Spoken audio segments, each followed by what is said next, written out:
Hi, Misha here, and we finally had a nice day, able to get out to the range, and with that, we will finally get some rounds through the Wyssen, or Wily Coyote WD-9. This is a Swiss AR style pistol, but it is on a dedicated 9mm lower and upper.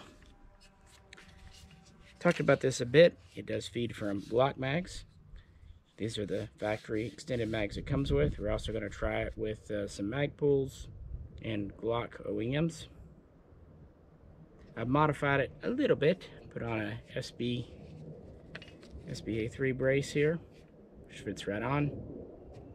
And because it had a 3-lug on the 8 1/4 inch barrel, I popped on a HK flash hider QD.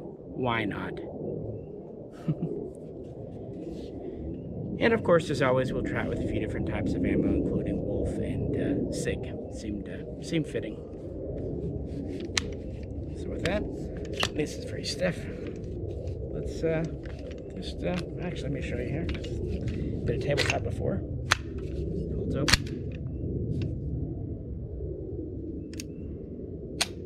Very nice trigger on this. And now, let's run some rounds through it. WD-9 first shots with the Glock mag.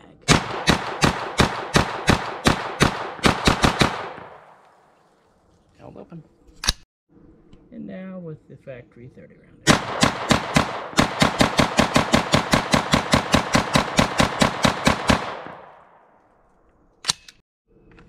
One thing to note about this Wyssen Defense WD-9 is those mags really have to be smacked in.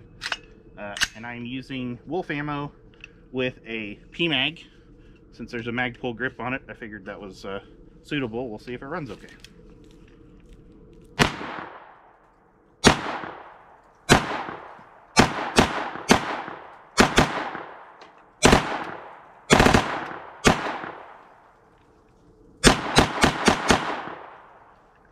Clear.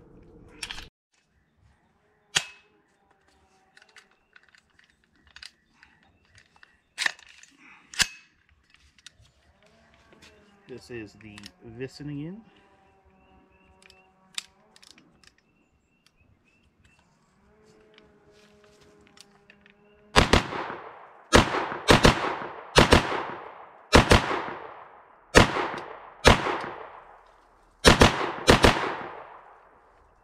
Clear.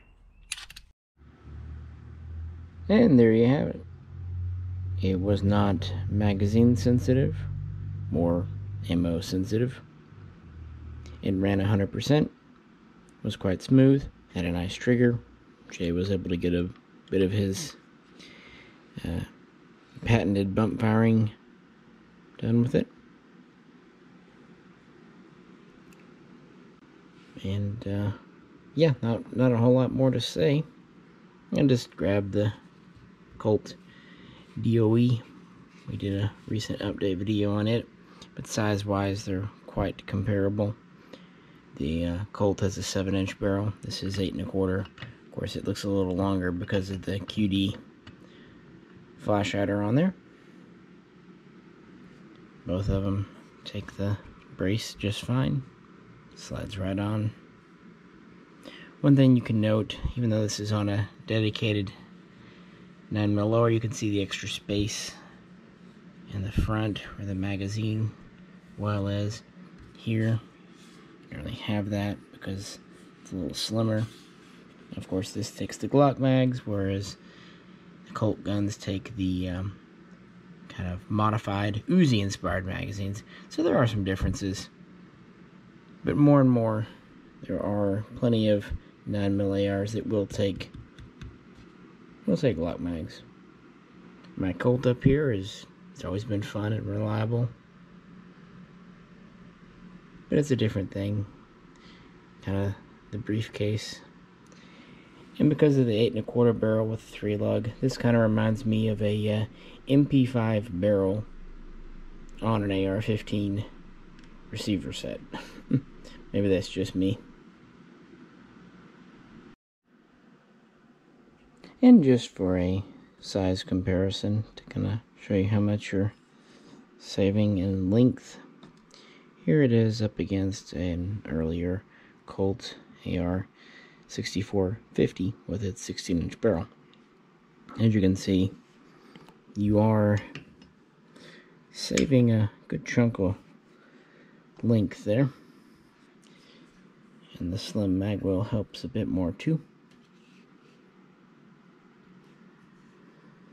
So that's what getting a pistol, and with the braces the way they're at these days, you're not really losing a lot, especially over the old school Car 15 stocks, which frankly I love the look of. They're plenty functional, but not exactly fancy. Of course, the Colts will have this deflector and port door. The Wyssen does not. Probably just not considered necessary. It's a nice tight fit in here, so there's probably not a lot of opportunity for grime and muck to get in there in the first place. One thing Jade pointed out was that you had to kind of slap the mags. I would agree, that's true with the provided 30-round mags that come with these and the mag pull, but the factory Glock mags, like this one, click right in. So it's pretty clear to me that this magwell was designed specifically for Glock mags, and so, yeah. It also had reliable bolt hold open. Now, your original Colts, they all had bolt hold opens with these mags too, but a lot of the earlier Glock mag fed 9mm ARs either didn't have a bolt hold open, or it was a manual bolt hold open, or it just wasn't all that reliable. This one does seem to have a reliable, effective device, if that at all matters to you. And again, it has a free-floated barrel. This handguard's quite modular, with removable rails, full-length top rail, and a very nice recoil impulse. Typical mag pull grip ergonomics. The upper to lower fit is still quite tight, even after a few rounds through it. Yeah, we really had no issues. It was a pleasant little gun to shoot. We shoot a good number of 9mm PCC types, or, yeah, I don't know, pistol caliber pistol, PCP types. That doesn't sound right. But anyway, you know, it's one of those things we thought it would be fun to shoot, and after putting a couple of boxes through it with the cost of 9mm, we stopped because it works. So is it worth the asking price of $2,600 to $3,000? That's only you can decide. It is a very nice gun, and that's right in the price range with, say, the HK SP5 or the Berger & Tomat APC9, but it is quite a bit more than, say, a bog standard 9mm AR like a Colt 6951, if you can find one, or the CZ Scorpion, or an AK type like the Kalashnikov USA KR or KP9. But it's up to you. At this time, at the beginning of March, only 15 of these have been imported into the country, and it's uncertain if more will come in. So that might be a factor as well. Well, that's all we can really think of, but if you have any questions or comments, do feel free to leave them below. As always, if you could, like, share, and subscribe.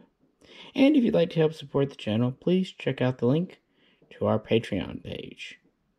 This is Misha, and I'll catch you very soon next time.